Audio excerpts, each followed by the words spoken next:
ധനാഭ്യർത്ഥന ചർച്ചയിൽ കോൺഗ്രസിനെ നിരന്തരം ആക്രമിച്ചുകൊണ്ടിരിക്കുന്ന ഇടതുപക്ഷത്തിന് കിട്ടേണ്ടത് തന്നെ കൊടുത്തു എം.കെ. മുനീർ. മുഖ്യമന്ത്രിയുടെ നാട്ടിൽ അദ്ദേഹത്തിന്റെ ബൂത്തിൽ കോൺഗ്രസ് ലീഡ് ചെയ്ത് കോൺഗ്രസിന്റെ വോട്ടുകൾ ചോർന്നത് കൊണ്ടാണോ എന്നുള്ള ചോദ്യങ്ങൾ ചോദിച്ചുകൊണ്ടാണ് മുനീർ ഈ വിഷയത്തിൽ ഇടതുപക്ഷത്തെ നേരിട്ടത്. അദ്ദേഹത്തിന്റെ ആ പ്രസംഗത്തിലേക്ക് ഇത് തന്നെയാണ് ഓരോ കാര്യത്തിലും വരുന്നത്. ഞാൻ പറഞ്ഞല്ലോ, NRCയുടെ വിഷയം വന്നപ്പോഴും നമ്മൾ പറഞ്ഞു, NRC എന്ന് പറയുന്നതും ഇതേപോലെ അംഗീകരിച്ചു കൊടുക്കുന്ന അവസ്ഥ വരുന്ന ഒരു സാഹചര്യം ഉണ്ടാവും. അതുകൊണ്ട് അത് ഇല്ലാതാക്കുകയാണ് നമ്മൾ ചെയ്യേണ്ടത്. അതിന് കേന്ദ്രത്തിൽ അധികാരത്തിൽ വന്ന് അത് ഇല്ലാതാക്കുക എന്നുള്ളതായി അതിന് ലക്ഷ്യമുള്ളൂ. ഇപ്പം നമ്മൾ ബംഗാളിൽ നോക്കിയില്ലേ, ബംഗാളിൽ അവിടെ നടപ്പിലാക്കില്ല എന്ന് പിന്നെ മമത പറഞ്ഞല്ലോ. എന്നിട്ട് അവിടെ എത്ര പേർക്ക് അവർ പുതിയ പൗരത്വം കൊടുത്തു. അപ്പോൾ അങ്ങനെയൊന്നും നമ്മൾ വെറുതെ വായി കൊണ്ട് പറഞ്ഞുകൊണ്ട് കാര്യമില്ല.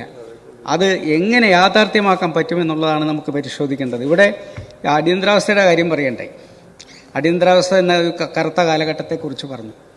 അത് കഴിഞ്ഞ ഉടൻ മറ്റൊരു കറുത്ത അധ്യായം തുടങ്ങി. ഇന്ത്യയിലെ ഇടതുപക്ഷം ജനസംഘവുമായി ചേർന്ന് അതിന് ശേഷമുള്ള തെരഞ്ഞെടുപ്പിൽ മത്സരിച്ച കാലമാണത്. മനസ്സിലായില്ലേ? അന്ന് തുടങ്ങിയതാണ് ഈ BJPയുടെ പിന്നെ തുടക്കം. അന്ന് ജനതാ പാർട്ടിയായി, പിന്നെ അതിൽ നിന്ന് BJP ഉണ്ടായി, ആ ഗവൺമെൻറ്റിൽ വാജ്പേയി ഉണ്ടായിരുന്നു. ഇതിനൊക്കെ അപ്പോൾ കേരളത്തിൽ നിങ്ങൾ ഒരുമിച്ച് നിന്ന് പ്രചരണം നടത്തി. എന്നിട്ട് ഇപ്പോൾ എപ്പോൾ പറയുമ്പോഴും കോൺഗ്രസ് BJP ഉണ്ടാക്കി എന്ന് പറയുന്ന അല്ലല്ല, ഇത് എനിക്ക് സമയമില്ല.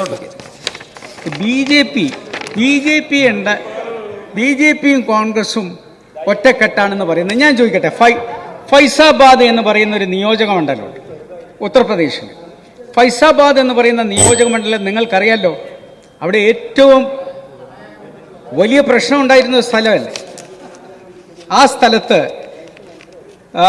പിന്നെ BJP അവരുടെ പ്രചരണ ആയുധമാക്കിയിട്ടുള്ള അയോധ്യ അടങ്ങുന്ന ഫൈസാബാദ്, അവിടെ അവധേഷ് പ്രസാദാണ് പിന്നെ SP-യുടെ കാൻഡിഡേറ്റ്, ഇന്ത്യ മുന്നണിയുടെ. ലല്ലു സിംഗ് BJP. ആ ഇന്ത്യ മുന്നണിക്കെതിരെ ഈ അരവിന്ദ് സെൻ എന്ന് പറയുന്ന CPI-യുടെ സ്ഥാനാർത്ഥിയെ നിങ്ങൾ എന്തിനു നിർത്തിയതാണ്? ആരെ തോൽപ്പിക്കാനാണ്? അത് ഇന്ത്യ മുന്നണിയും BJPയും തമ്മിൽ നേരിട്ട് മത്സരിക്കുന്ന സ്ഥലത്ത് എന്തിനാണ് അവിടെ 5 സ്ഥലത്താണ് ഉത്തർപ്രദേശിൽ ഇന്ത്യ മുന്നണിക്കെതിരെ ഇടതുപക്ഷം സ്ഥാനാർത്ഥികളെ നിർത്തിയിട്ടുള്ളത്. അപ്പം ഞാൻ പറയുന്നത്, ഈ കളിയൊക്കെ കൊണ്ട് തന്നെയാണ് നിങ്ങൾക്ക് ആളുകൾ ചോർന്നു പോയിക്കൊണ്ടിരിക്കുന്നത്. നിങ്ങൾ മനസ്സിലാക്കണം, ഇവിടെ രാജസ്ഥാൻ, ഗുജറാത്ത്, മധ്യപ്രദേശ് അവിടെയൊക്കെ കോൺഗ്രസ് പലപ്പോഴും തോറ്റു. എന്നിട്ടും അവരുടെ ശതമാനം ഇപ്പോഴും 30% ഉണ്ട്. എന്നാൽ കേരളത്തിൽ ഇപ്പോൾ BJP 15%. ബംഗാളിൽ എത്രയോ കാലം ഭരിച്ച ബംഗാളിൽ നിങ്ങളുടെ ശതമാനം എത്രയാണെന്നറിയോ? അപ്പം നിങ്ങളുടെ വോട്ട് ഷെയർ 7% കുറഞ്ഞിരിക്കുകയാണ്.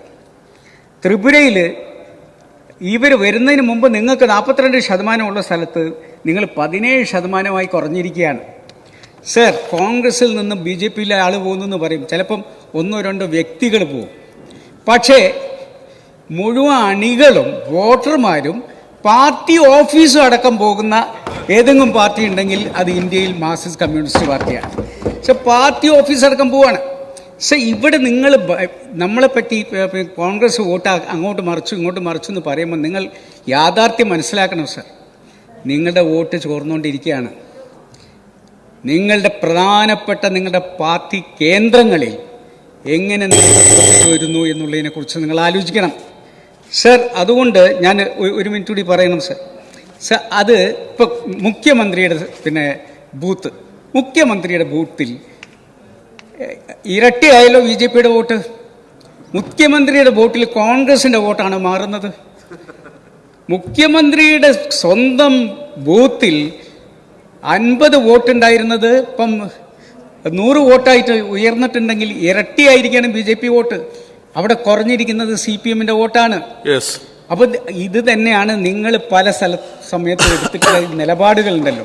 അന്ന് ഞാനിവിടെ വർഗീയ മതിൽ ആണ് വെള്ളാപ്പള്ളി അതേപോലെ സുഗതനൊക്കെ ഉണ്ടാക്കിയത് എന്ന് പറഞ്ഞപ്പം എൻ്റെ ആ മുഴുവൻ വാക്കും നിങ്ങൾ ഇവിടുന്ന് രേഖയിൽ നിന്ന് മാറ്റി.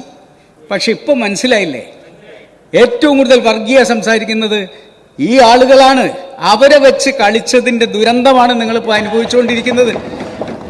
അത് കഴിഞ്ഞ് നിങ്ങൾ പിന്നെ ഈ NRC മറ്റേ CAA മറ്റേതൊക്കെ പറഞ്ഞുകൊണ്ട് ആളുകളെ ആളുകളെ മാറ്റുന്നതിന് പിന്നെ പ്രീണിപ്പിക്കുന്നതിന് വേണ്ടിയുള്ള ഒരു കാപട്യമാണ് നടത്തിയതെന്ന് ജനങ്ങൾക്ക് ബോധ്യമായതുകൊണ്ടാണ് നിങ്ങൾക്ക് ഇവിടെ ഒരു സത്യസന്ധമായ കാര്യം നമ്മുടെ പ്രിയപ്പെട്ട അൻവർ പറഞ്ഞിട്ടുണ്ട്. അദ്ദേഹം ചില സമയത്ത് തുറന്നു പറയും, ഞങ്ങൾക്ക് അവസാനം ന്യൂനപക്ഷം വോട്ടും കിട്ടിയില്ല, ഭൂരിപക്ഷം വോട്ടും കിട്ടിയില്ല. അതിന് കാരണം എന്താണെന്ന് നിങ്ങൾ ആ മുഖ്യമന്ത്രിയെ ഒന്ന് അന്വേഷിച്ച് നോക്കിയാൽ നമുക്ക് മനസ്സിലാവും. ഏതായാലും സാർ, ഈ ശക്തമായി ഞാൻ ഈ ധനാഭ്യർത്ഥനകളെ എതിർക്കുന്നു.